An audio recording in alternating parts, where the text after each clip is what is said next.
ये सवाल लगातार आ रहा है कि एक कथावाचक होने के नाते आपको मर्यादा में रहकर बोलना चाहिए। मर्यादा में ही है। अब आप बताइए, आप मेरे को मर्यादा सिखा रहे हैं, जो भगवान को गलत बोल रहे हैं वो अमर्यादित है कि मैं अमर्यादित हूँ? अब बताइए। भगवान हम सबके अंदर है, हम भगवान को देखने नहीं गए। आप भी, आपको बहुत लाखों लोग पूछते हैं, उनके लिए आप भी भगवान है। तो इस तरह हम भगवान नहीं, हम भगवान के दास हैं। महाराज जी, आप अपनी कथा में लेकिन लोग ऐसा भी कह रहे हैं कि भक्ति की बात कम होती है, घरेलू झगड़ों की बात ज्यादा होती है, लोगों को चुटीली बातें, मजे लेने वाली बातें। आपने पूरी कथा सुनी है 3 घंटे की? 3 घंटे की कथा सुनेंगे तो आपको सब मिलेगा।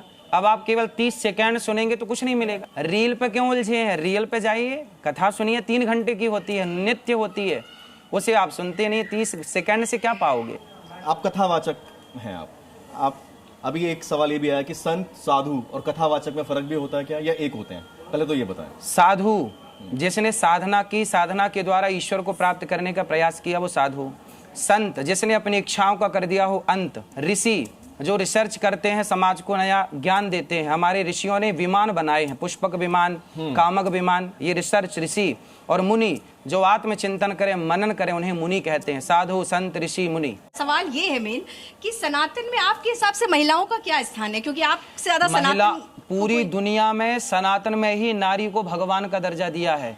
कहीं हिंदुओं के अतिरिक्त किसी समाज, किसी मजहब, पंथ में नारी को भगवान का दर्जा मिला हो तो बताइए? सनातन में ही दुर्गा को भगवान की पदवी मिली है। देवी की पदवी, ये आप मानते हैं? फिर तो मानते क्या है? मंदिर में बैठे हम रोज पूजा करते हैं, उन्हीं की पूजा शादी करके की आए आप हैं। बात करते हैं, आप ये भी मैं आपसे जानना चाहती हूँ कि जो शादी की संस्था की स्थापना हुई वो किस उद्देश्य से हुई है? अपनी 16 वाणी से। संस्कार में एक संस्कार होता है विवाह संस्कार, और वही विवाह संस्कार पवित्र रहे।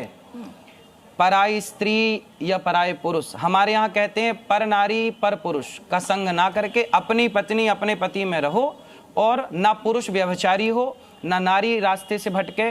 और जब आप दोनों सुंदर विचार वाले होंगे और आप चरित्रवान होंगे, तब ना आपकी संतान इस राष्ट्र के काम आएगी। अब आप चरित्रहीन हो गए तो फिर संतान कैसी होगी आपकी?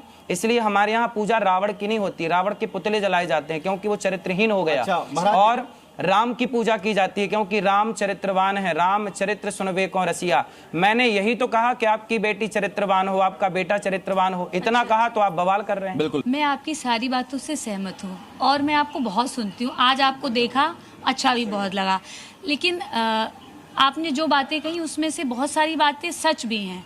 लोगों ने शायद उसका गलत मतलब लिया है, तो शायद वो बातें सच भी हैं।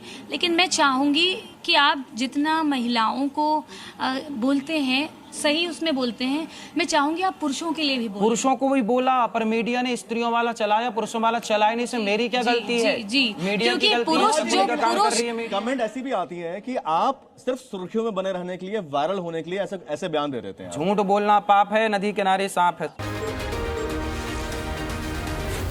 जी